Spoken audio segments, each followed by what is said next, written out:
Swastiastu. Assalamualaikum warahmatullahi wabarakatuh. Shalom Nama Budaya. Ibu ucapkan selamat datang kepada calon peserta didik baru SMP Nasional Denpasar tahun ajaran 2021-2022. Perkenalkan, di sini nama Ibu Putu Anggi Santri. Di sini Ibu mengajar mata pelajaran IPA khususnya biologi dan juga sebagai pembina KS di SMP Nasional Denpasar.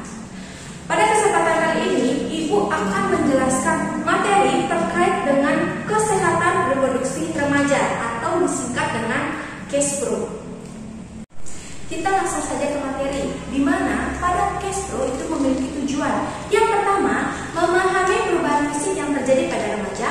Kemudian yang kedua, memahami alat, sistem, dan proses reproduksi. Yang ketiga, memahami mengapa remaja perlu menerapkan perilaku seksual yang bertanggung jawab. Dan yang keempat, memahami cara merawat organ reproduksi. Nah, di sini kalian pasti bertanya-tanya, apa sih reproduksi? Jadi, reproduksi itu terdiri dari dua kata. Kata pertama itu ada re yang berarti kembali, sedangkan produksi yaitu membuat atau menghasilkan. Jadi, reproduksi merupakan suatu proses kehidupan manusia dalam menghasilkan keturunan demi kelestarian hidupnya. Sedangkan kesehatan reproduksi remaja merupakan keadaan baik secara fisik, mental maupun sosial yang berhubungan dengan sistem reproduksi. Sistem reproduksi di sini dibedakan menjadi dua, ada pada laki-laki dan juga pada perempuan. Nah, di sini kalian sebagai remaja sudah saatnya memahami dengan baik bentuk dan fungsi organ reproduksi kalian. Organ reproduksi pada laki-laki dan perempuan itu berbeda, di mana pada laki-laki itu disebut dengan penis, sedangkan pada perempuan itu disebut dengan vagina. Nah, bisa kalian lihat gambar di sebelah kanan Ibu. Ini merupakan gambar organ reproduksi laki-laki dan juga perempuan. Di sini organ reproduksi laki-laki dan perempuan memiliki bagian-bagian beserta fungsinya masing-masing dalam menjalankan tugasnya. Nah, kapan sih organ reproduksi itu berfungsi atau matang? Jadi, organ reproduksi pada laki-laki dan perempuan itu matang dan berfungsi itu menurut umur. Jadi, pada laki-laki itu berkisaran sekitar umur 13 atau 14 tahun. Sedangkan pada perempuan itu biasanya lebih cepat, di mana pada umur 11 atau 12 tahun. Tapi ini tidak mutlak ya, karena kondisi masing-masing orang itu berbeda. Lalu, siapa itu remaja? Remaja merupakan masa peralihan dari kanak-kanak menuju masa remaja. Nah, bisa kalian lihat juga di sebelah kanan Ibu, ini merupakan bagan dari masa pra-remaja sampai dengan remaja akhir. Itu dimulai dari umur 10 sampai dengan 21 tahun. Selanjutnya kita akan membahas tentang masa puber atau pubertas. Semua laki-laki dan perempuan pasti akan mengalami yang namanya masa puber. Jadi, pubertas atau masa puber merupakan masa di mana tubuh mengalami perubahan besar-besaran, yaitu struktur tubuhnya dari anak-anak akan menjadi dewasa. Adapun ditandai dengan kematangan-kematangan organ reproduksi termasuk pertumbuhan seks sekunder. Nah, kalian tahu nggak kenapa laki-laki dan perempuan bisa mengalami perubahan? Jadi, itu dipengaruhi oleh adanya hormon, di mana pada laki-laki itu yang mempengaruhi adalah hormon testosteron, sedangkan pada perempuan itu adalah hormon estrogen dan juga progesteron. Kemudian ada nggak sih kira-kira perubahan fisik yang terjadi pada laki-laki dan perempuan? Tentu ada. Di mana pada laki-laki itu perubahan yang sangat signifikan. Yang pertama, tumbuh jakun di bagian leher. Kemudian yang kedua, suara menjadi lebih berat atau istilahnya lebih maco. Kemudian yang ketiga, dada tampak lebih berbidang atau lebih tegak. Kemudian yang keempat, pertumbuhan alat kelamin. Dan yang terakhir, tumbuh rambut di daerah sekitar ketiak dan juga kemaluan.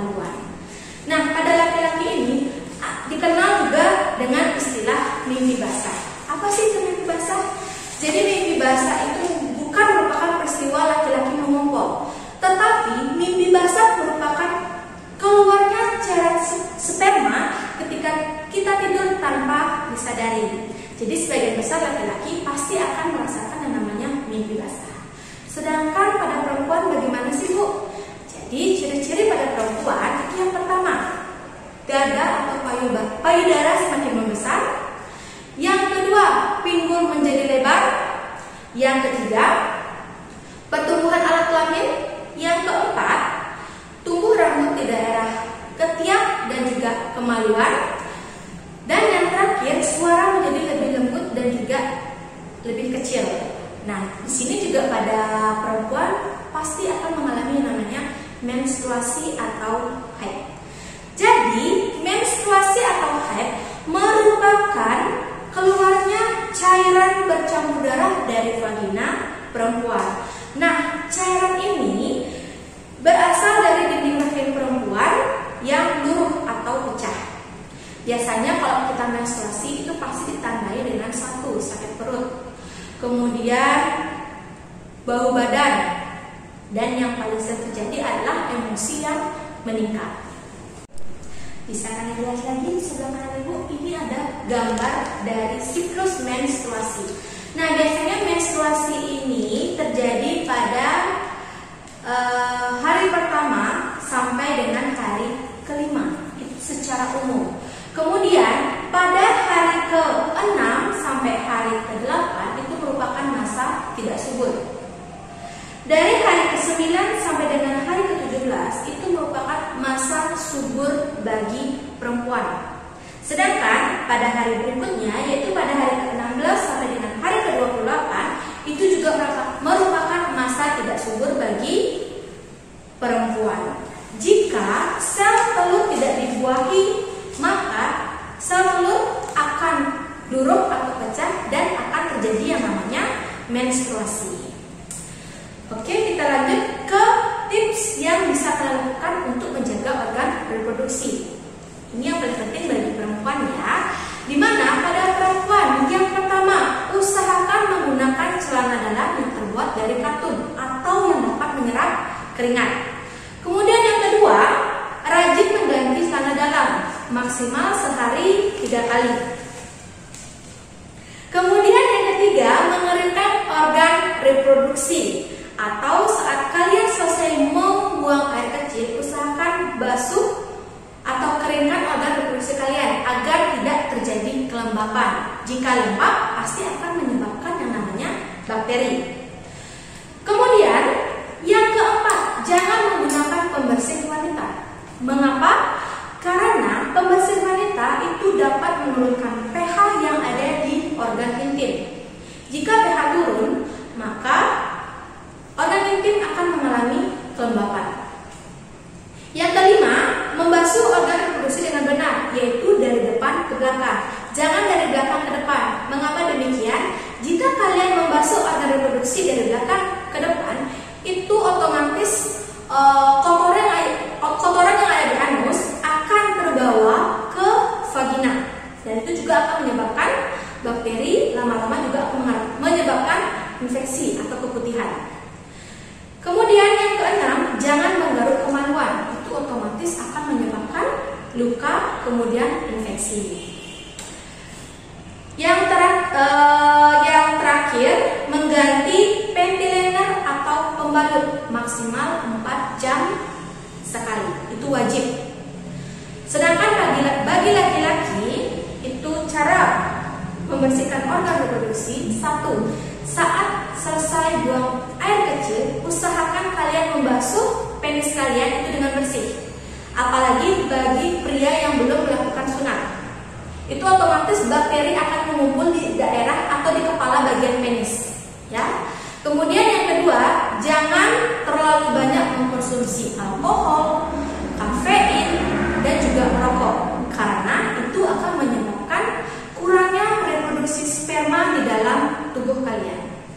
Nah, selain itu ada juga penyakit atau gangguan yang dapat menyerang sistem reproduksi. Itu yang pertama, ada gonore atau kencing nanah. Yang kedua ada stilis, itu raja singa, dan yang ketiga ada hipoten, itu untuk laki-laki. Sedangkan pada perempuan itu ada yang namanya keputihan. Jadi keputihan ini dapat menyerang siapa saja, dari remaja, dewasa, ataupun orang tua. Kemudian yang kedua ada kanker serviks. Nah, jadi kanker serviks ini merupakan penyakit yang mematikan bagi kaum perempuan. Sedangkan penyakit yang terakhir ada HIV dan AIDS. Nah, HIV/AIDS yang sudah kalian ketahui ini merupakan penyakit yang tidak bisa disembuhkan karena belum ada obatnya dan juga lama-kelamaan akan menyebabkan kematian. Nah, di sini remaja yang sehat dan bertanggung jawab, lakukanlah yang pertama, jauhi narkoba, yang kedua, hindari free sex, dan yang ketiga, gapailah cita-citamu setinggi langit. Ingat, no drugs, no free sex, and explore your talent. Sekian penjelasan materi